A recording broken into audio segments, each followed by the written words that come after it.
বুঝলে বন্ধু, সমস্যাটা এখানে না যে তুমি কাউকে ভালোবাসো, সমস্যাটা হচ্ছে এখানে যে তুমি এক্সপেক্ট করছো তাকেও তোমাকে ভালোবাসতে হবে।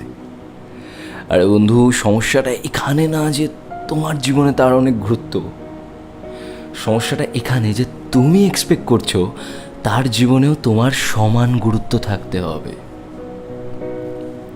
আর তুমি যে তাকে ভালোবাসো, তোমার নিজের ভালোবাসাটা প্রকাশ করতে গিয়ে মানে আপনি প্যার কো ইজহার করনে কে লিয়ে তুমি কয়েকটা ন্যারো ওয়েকে, কয়েকটা ন্যারো অ্যাসপেক্টকে সিলেক্ট করে নিচ্ছ, যেটা তোমাকে তার কাছে তো যেতে দিচ্ছে না, বরং তোমার ডেস্টিনেশনের পথে তোমার রাস্তাটা, যেটাকে তুমি শর্টকাট ভাবছো আর কি বন্ধু, সেটাকে আরও লং বানিয়ে দিচ্ছে। তো আশ্চর্য বিষয়, তুমি অত অল্পতে গলে যাও দেখছি, দুদিন কথা হলো না হলো প্রেমে পড়ে গেলে। আরে সে কি তোমায় বলেছিল যে তাকে ভালোবাসতে? আরে সে কি তোমায় বলেছিল যে তাকে এত গুরুত্ব দিতে? তোমার ফল্ট, তুমি দিচ্ছ কেন? তুমি কেন দিয়েছ? তোমার দোষ। কিন্তু যাই হোক, এখন যদি আমিও এসে তোমায় বলি যে হচ্ছে তোমার দোষ তোমার দোষ, তাহলে কী করে হবে? আমি না হোক একটা সলিউশন দিই, আজকে কয়েকটা সলিউশন দিই, পাশে আছি আমি, চাপ নেই। তো সে ব্যাপারগুলো হচ্ছে যে দেখো, খেয়াল করে দেখো, প্রবলেমটা কিন্তু সে ক্রিয়েট করে, প্রবলেমটা ক্রিয়েট করেছো বন্ধু তুমি তুমি তুমি তুমি প্রবলেমটাকে ক্রিয়েট করেছো। তোমার প্রবলেমটাকে তুমি নিজের আশেপাশে একটা এরকম ধোঁয়ার মতো, এই শীতকালে যেমন কুয়াশা হয় ওরকমভাবে ক্রিয়েট করে রেখেছো। দিস ইজ নট রিয়ালিটি, এটা একটা ইলিউশন, এটা একটা ইলিউশন, বুঝতে পারছো? জাদুকররা করতো ওরকম একটা ইলিউশন। তুমি এই ইলিউশনটাকে বিশ্বাস করলে তো ফাঁসলে। দেখো, আজকের ভিডিওতে আমি কোনো আবেগের কথা বলবো না, আমি কিন্তু রিয়ালিটিটা বলবো, এবং এটাকে বোঝার জন্য তোমাকে সমস্ত আবেগকে পেছনে ফেলে কিছুক্ষণের জন্য বাস্তবটাকে বুঝতে হবে। ওকে, যদি আমাকে এই মুহূর্তে অন্য কোনো প্ল্যাটফর্মে দেখছো তাহলে ইউটিউবে গিয়ে সাবস্ক্রাইব করে দাও, আর ইউটিউবেই যদি দেখছো তাহলে সাবস্ক্রাইব করো, আর নোটিফিকেশন বেলটাকে প্লিজ অন করে অল করে দিও। প্রত্যেক শনিবার 4:30 সময় এবার থেকে ভিডিও আসবে। ভিডিওটাকে লাইক করে দিতে ভুলো না, তোমাদের লাইক খুব জরুরি, আর শেয়ার করতে ভুলো না বন্ধুদের সাথে। ওকে, তো চলে যাওয়া যাক একেবারে ভিডিওতে। তোমার প্রবলেম নিয়ে কথা হচ্ছিল, প্রবলেমটা বলি। তুমি কি করছো? তুমি তাকে মেসেজ করছো, মানে তোমাদের মধ্যে কেউ কেউ আর কি, যে আমি তোমায় ভালোবাসি, আমি তোমাকে ছাড়া বাঁচবো না, I love you a lot, please আমাকে রিপ্লাই করো, প্লিজ অ্যাকসেপ্ট মি, এটা মেসেজেস। ব্যাপারটা কী হয় জানো তো, এই ধরনের মেসেজ তুমি যখন তাকে করো, তুমি ভাবো সে হয়তো তোমার প্রতি অনেক ফিল পাবে, বাট এটা হয় না, বিশ্বাস করো। তার তোমাকে একজন ডিস্টার্বিং পার্সন বলে মনে হয়। সে ভাবে যে ই খুব ডিস্টার্ব করে আমাকে। তোমাকে যদি কেউ এরকম কন্টিনিউ মেসেজ করতো, প্যাম্পার করতো, আর তুমি যদি তাকে পছন্দ না করো, তাহলে তুমি ডিস্টার্ব ফিল করবে না?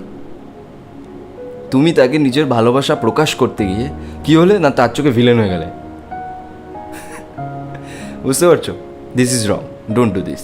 2 নম্বর, কোনোভাবেও এটা তাকে বলো না যে আমি হাত কেটে ফেলবো, পা কেটে ফেলবো তুমি আমার সাথে না থাকলে, তুমি আমার জীবনে না থাকলে। এইসব তো বলবেই না প্লিজ। হ্যাঁ, সে ভয় পেয়ে যাবে, সে ওটাকে থ্রেট হিসেবে নেবে, সে ভাববে কেস করেছে, মানে এর যদি কিছু একটা হয়ে যায় তাহলে কালকে পুলিশ এসে আমাকে সবার আগে জিজ্ঞাসাবাদ করবে যে তোমার সাথে ওর মেসেজে কথা হয়েছিল, সে তো তোমায় বলেছিল হাত কাটবে। মানে বুঝতে পারছো, তুমি তার কাছে থ্রেট হয়ে যাচ্ছ, ডিস্টার্বিং পার্সন হয়ে যাচ্ছ। সো তাকে প্যাম্পার করার কোনো প্রয়োজন নেই, this is a very narrow aspect. আরেক দল মানুষ কী করো, যে তাকে জানতেই দাও না যে তুমি তাকে ভালোবাসো, অথচ নিজেদের একটা বন্ধুবান্ধবদের সার্কেল তৈরি করে আমি ওকে খুব ভালোবাসি, রোজ রাত্রির বেলা বাথরুমে ঢুকে কান্না, বিছানায় শুয়ে কান্না, খেতে বসে কান্না। এত কান্না আসে কি করে? আরে চোখের জল কি এত সস্তা? দাঁড়াও দাঁড়াও, শোনো, আজকে অনেকগুলো সলিউশন বলবো। দেখো, ভালোবাসা সবসময় ওয়ান সাইডেডই হয়। যেমন তুমি তোমার মোবাইলটাকে ভালোবাসো, ওই ভালোবাসাটা কোথায় ক্রিয়েট হয়? তোমার মধ্যে। মোবাইলটা কিন্তু তোমায় ভালোবাসে না, কারণ ওর কোনো ফিলিংস নেই। তুমি ওকে ভালোবাসো, এই ভালোবাসাটা ক্রিয়েট হয়েছে তোমার মধ্যে, তুমি তৈরি করেছো। তেমনই সেম কোনো মানুষের ক্ষেত্রেও তাই, ওই ভালোবাসাটা ক্রিয়েট হয়েছে তোমার মধ্যে, তুমি নিজে সেই মানুষটার প্রতি ভালোবাসা ক্রিয়েট করেছো।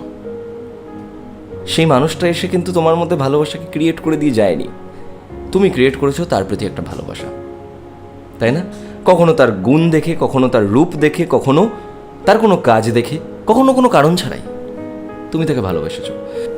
প্রবলেমটা হচ্ছে তখন যখন তুমি তোমার এই সাজানো গোছানো যে ইলিউশনটা, ভাবনাটা, আবেগ, এটার থেকে আছাড় খেয়ে বাস্তবে এসে পড়ো। বিকজ রিয়ালিটিটা তো সেটা নয়। রিয়ালিটিতে কী হচ্ছে, রিয়ালিটিতে সে তোমাকে বলছে আমি তোমার সাথে নর্মাল বন্ধুর মতো মিশেছি, আমি তো তোমাকে নিয়ে এত কিছু ভাবিনি। তখন তাই জন্য লাইফে যে কোনো পদক্ষেপ নেওয়ার আগে আবেগে পড়ে পদক্ষেপ নিও না, রিয়ালিটিটাও ভাবো যে বাস্তবটা কিন্তু আবেগের মতো অত সুন্দর চকোলেটের দুনিয়া নয়। রিয়ালিটিটা অনেক হার্ড, অনেক টাফ।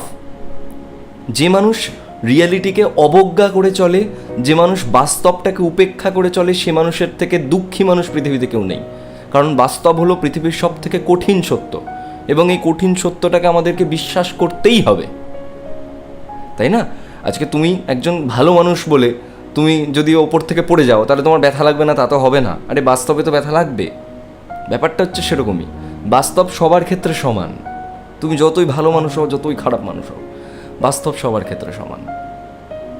সো রিয়ালিটিটাকে দেখার চেষ্টা করো, বুঝতে পারছো? আর কাউকে ভালোবাসা মানেই এই নয় যে তার সাথে তুমি সবসময় ফিজিক্যালি কানেক্টেড থাকবে। তুমি তাকে ভালোবাসো মানে তুমি তাকে তোমার ভালোবাসাটা ডেলিভার করছো, নট দ্যাট তুমি এক্সপেক্ট করছো তার কাছ থেকে।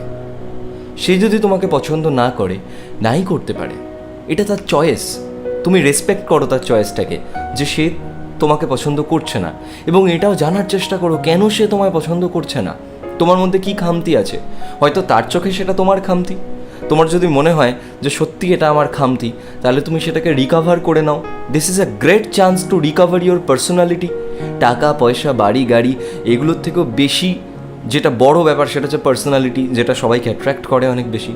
বুঝতে পারছো ব্যাপারটা? রিয়ালিটি ইজ হার্ড এবং we have to believe on reality. Okay, so আজকের ভিডিওটা আশা করি ভালো লেগেছে। ভিডিওটা লাইক করতে ভুলো না, শেয়ার করতে ভুলো না বন্ধুদের সঙ্গে, এবং অবশ্যই কমেন্ট সেকশনে আমি একটা চ্যানেলের লিঙ্ক দিয়েছি, আমার ভূতের গল্প বলার চ্যানেল। সো যারা ভূত প্রেমী তারা গিয়ে সাবস্ক্রাইব করতে পারো। আর কি, আশা করি সমাধান পেয়েছো। কমেন্টে জানাও এরপর আমি কী টপিকে আলোচনা করব। যার কমেন্টে সবথেকে বেশি লাইক পড়বে যেই টপিকে, সেই টপিকে আমি আলোচনা করব। ওকে, চলো টাটা, দেখা হচ্ছে আবার।